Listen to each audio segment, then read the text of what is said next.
Hi everyone, welcome to the channel. My name is Shaira and I'm a photographer based in Manila, Philippines. Today I have quite an exciting thrift haul. I know I haven't been on here for quite a while, but I just want to make this really speedy and lively because every time I sit down to edit a video I talk too much and then I end up not finishing the editing and I never get anything out. If you notice, I have long gaps between my videos, so this one I'm just gonna be cutting straight to the chase. I'm just gonna be showing you what I bought during a recent trip to Osaka in Japan. I visited quite a number of thrift shops, and just to keep this as short as possible, I'm going to be listing the stores in the description box or to the side of whatever item I'm showing because I'm just gonna fumble trying to remember where I went. I subconsciously or unintentionally picked out things that seem to have come out of different eras. So I have something that's quite 40s, and then a little 50s, 1960s, 1970s, 80s, all the way up to Y2K. I don't know how I got there, but I do have a really cool piece. So yeah, I hope you enjoy this video and let's get started. May I just say that vintage shopping in Japan is such a treat.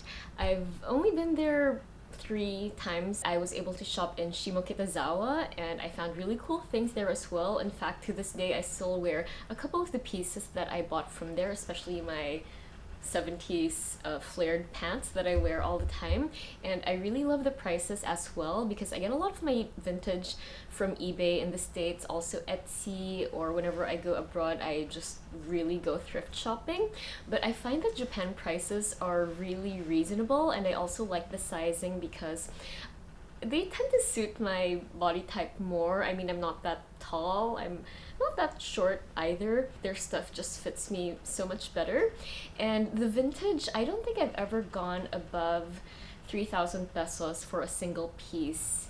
And that's a good thing because sometimes when I buy on eBay in the States, the prices are around $100 for the things I really like. So I'm always really pleased when I'm able to thrift in Japan.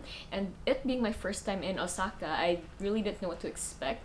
But it is a treasure trove for vintage and thrift shoppers. Even if you are into things from the 60s or the 70s or into more streetwear things. I am not well versed in streetwear. There's something for everybody, which makes it a really great place to thrift. Before I go on and on about how great it is thrifting in Osaka, I just want to give a quick shout out to Pamela, who accompanied us during our trip there. So we had 2 days to really thrift, and she took us to her favorite spots in Osaka, and also we took a train to Kobe. But again, I'm going to be putting the stores in the description box because I don't want to butcher the pronunciation, and I am also really bad at direction. I can't point you in the right direction, so I'm just going to be listing everything down there. So I'm going to start with the first dress, and I think I want to go by era. So I'm going to start with the 1940s, 30s style dress.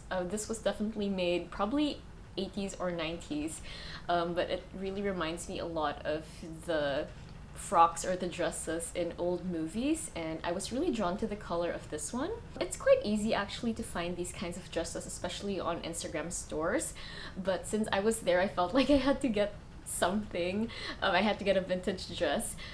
And this one is around mid-calf length. I apologize for all the wrinkles. I just threw them on straight out of my suitcase. So this is a lovely robin's egg blue color, a little bit darker. And I really like the detail here on the neck and also on the sleeves.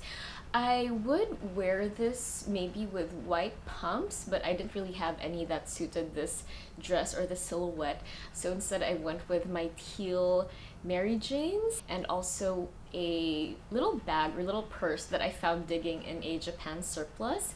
So this is my 1930s, 1940s look. You could add maybe a pillbox hat, but the things or the ways I'm wearing these things now will be how I would wear them out and about or in real life, so we're not really going into that costumey territory too much, but you could definitely do so if you wanted to. Moving on to the 50s, sort of. This is more of a 70s piece, but the way I styled it was a little bit more 50s newspaper boy style. I love my plaid pants. In fact, the last time I went to Tokyo, I also bought plaid pants. There's just such a wide variety of vintage pants, and the lengths are perfect. I never need to alter the lengths of the pants when I get them from Japan. They just fit perfectly.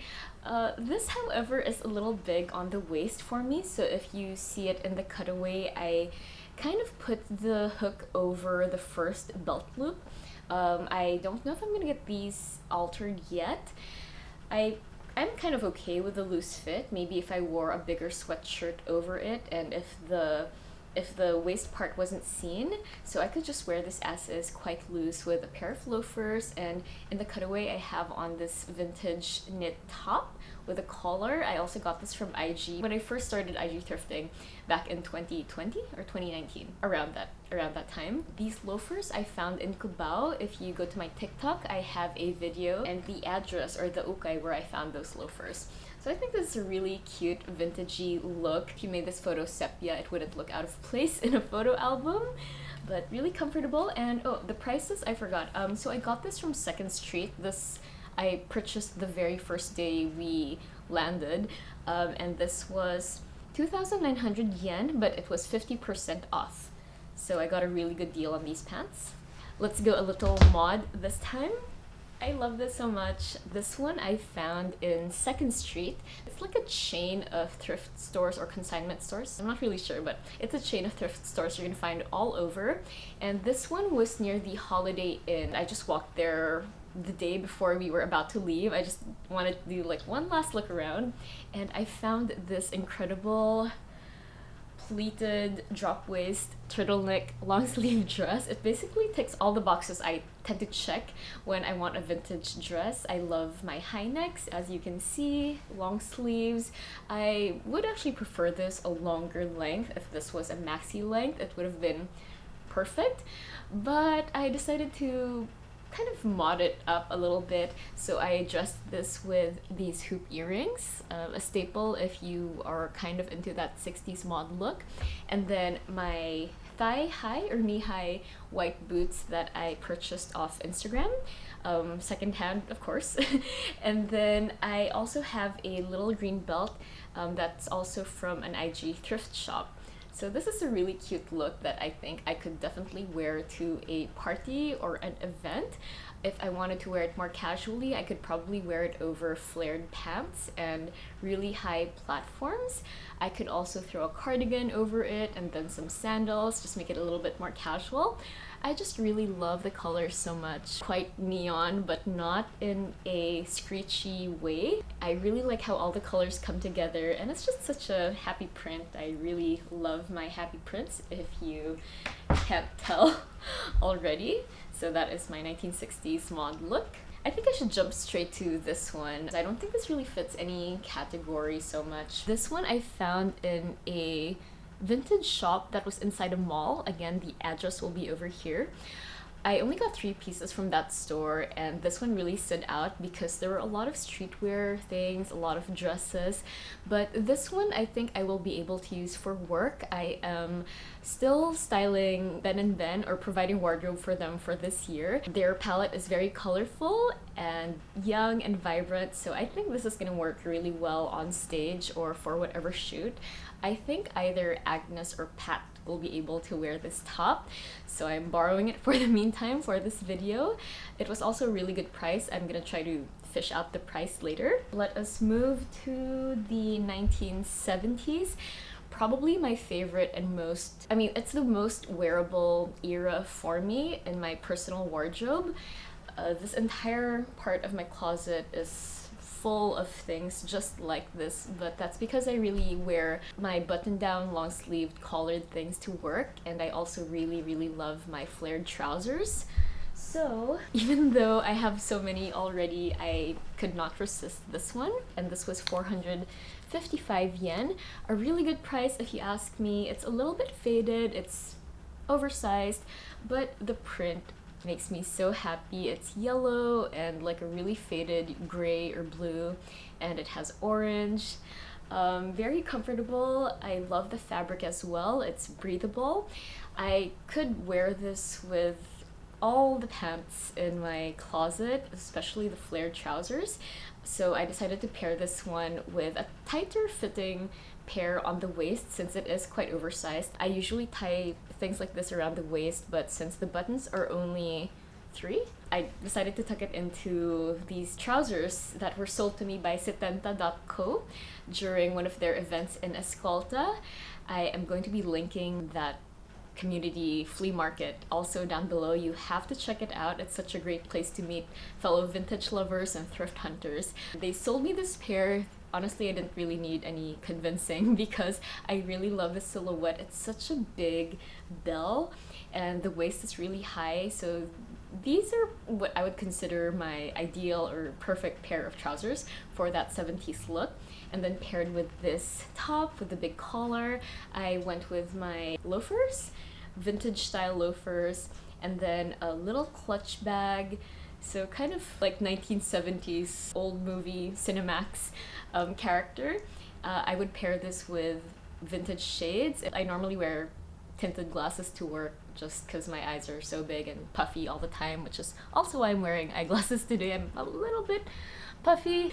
Yeah, I would love to wear this exact ensemble to a work shoot.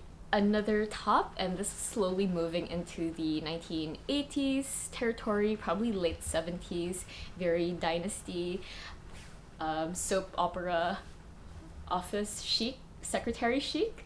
This one I found in the same store that I got this top from. I liked it because it gives the illusion of this being quite nude, and then you have this dark blue and rusty orange kind of dolman. Is it a dolman or a batwing sleeve? But I really like this silhouette. It's very power 70s, 80s. It didn't come with shoulder pads because I guess the dolman or the batwing sleeve is already a statement in itself. I also really like the high neck, and these buttons are functional, so you really have to button this up all the way. I also did not iron this, so I apologize for how it looks like in the video, but I wore this with a similarly colored pair of pants, again with a really cinched waist and also a vintage belt to give it that office feel. So my character for this one was more like an office girl in the 70s or the 80s. The hair does not match, but you kind of get the idea. Another cool 80s top or blouse is this one, which I also got from the same store I got this top from. It is a super cute novelty print. It's black and white stripes. It has a saxophone player at the back, and I found this so adorable. But I wore this with a pair of black pants, a turtleneck underneath, and then my very used backpack from Our Recess. That's a local brand, and they gifted this bag to me quite a while back, maybe 2 years ago, but I really use it during all my travels because it converts into a fanny pack. It's just so convenient and super light to bring. It hardly weighs anything.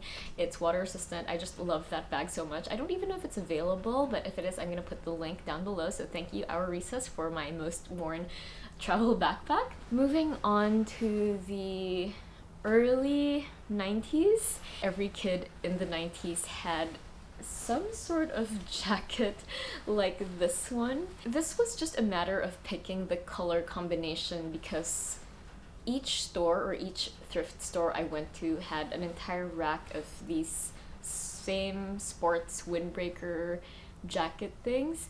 So it's really just choosing your favorite colors, I guess, because the prices were very similar across the board. I actually find myself leaning towards the same colors all the time. That's probably not a good thing, but I justified this by thinking I could use it again for Ben and Ben. This will probably be worn by Tony or Kiefer because they really like their sports jackets. They have an upcoming trip to Canada, so I feel like this is gonna work well, worn with vintage jeans or joggers. This one I'm gonna put in even though it doesn't fit any era at all, but it was such a great price. These are a pair of Lowry's Farm jeans, so these are not vintage at all. These are just retail. I got these because they're really wide leg and high-waisted. I love how wide these are, so I just had to pick that up. And may I mention, at 500, it was still 50% off at the counter, so I got this for 250 yen. So a really good deal that I had to show, even though it's not vintage. Accessories, I didn't get too many, but I did pick this one up because it looks so unique. It reminds me of the Balenciaga bag, but this is vintage. It's very lightweight and it holds its shape, and this has a front pocket and then it zips up the top too. It's still filled with the tissue over there, but this held so well in the luggage. I stuffed the entire luggage with all my finds, and this kept its shape. I cannot wait to wear this. I think it is such a great statement piece. I don't think I have anything like this in my closet. I don't tend to have statement bags because my clothes are so loud, so my bags are usually just one solid color. This is a solid color, obviously, but it's so pretty. And a conversation piece, if you ask me. Speaking of conversation pieces, and before I show you the last thing that is Y2K leaning already, this I found the first day. It's a pair of Marc Jacobs sunglasses. I really don't think these fit my face at all. Let's try them on. I mean, it's a very interesting look, but I bought this more for editorial use. I can use it in my photo shoots, or I can make a model wear it. In fact, Pamela's friend Rika, who is also a designer and artist in Japan, we were able to go out for lunch, and then I had just bought these. So I made her wear them for a few photos, and I think they look so good on her. So I'm definitely keeping this again for future shoots. It'll give a really nice vibe to the photos. And the last thing I got in Japan is not actually vintage, but I guess is still vintage because it is a skirt made from vintage Levi's jeans. It's made by a different brand. It says Jungle Cat. The tag is kind of faded. I will research this brand after I finish filming this, but I really didn't notice that it was a faded tag, so I don't know actually if this is an older brand or not. But I love this skirt. Back in the day, let's say 20 years ago, I also wore skirts like this one, mermaid skirts, really low rise, floor length with my platform sandals, and that's exactly how I styled this skirt. So I have on my platform shoes that I got from Melissa, and then this low-rise skirt.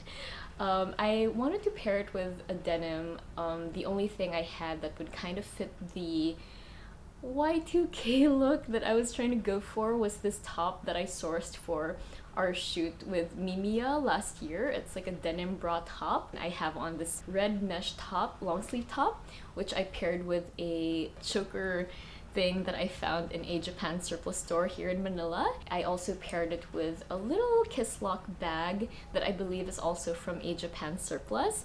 And then I kind of put my hair in those space buns. Back in the day, I would have them up with chopsticks, but I forgot to do that. Also paired with a flip phone that I recently got. This is the Samsung Galaxy Z Flip 5. It is perfect for that Y2K look. I don't know how many times I've said Y2K in this video, but here we are. And that was my Osaka thrift haul, vintage thrift haul. I'm sorry if I had to speed up how I was talking. If you want to see how I've worn these things or how I will wear these things, you may check out my Instagram account for my thrift finds, and that is shiraluna.wardrobe on Instagram. I also have a TikTok account, shiraluna.tiktok, and if you want to see anything else I do outside of thrifting, you may visit these links over here. Shaira Luna is my main account for my work, I guess, dump But yeah, everything will be listed down below. Thank you so much again for watching. All the information will be put as much as possible in the description box down below. If you have any questions, don't hesitate to leave them in the comment section. I will try to answer them. If I can't, I'm gonna ask my friend in Japan to help you with anything if you are going to Osaka or planning a trip to Japan soon. And as well, if you have any recommendations, please feel free to leave them in the comment box down below so that anyone else watching this video will have a better idea of how to thrift in Japan. Thank you so much, and I will see you next time. Bye!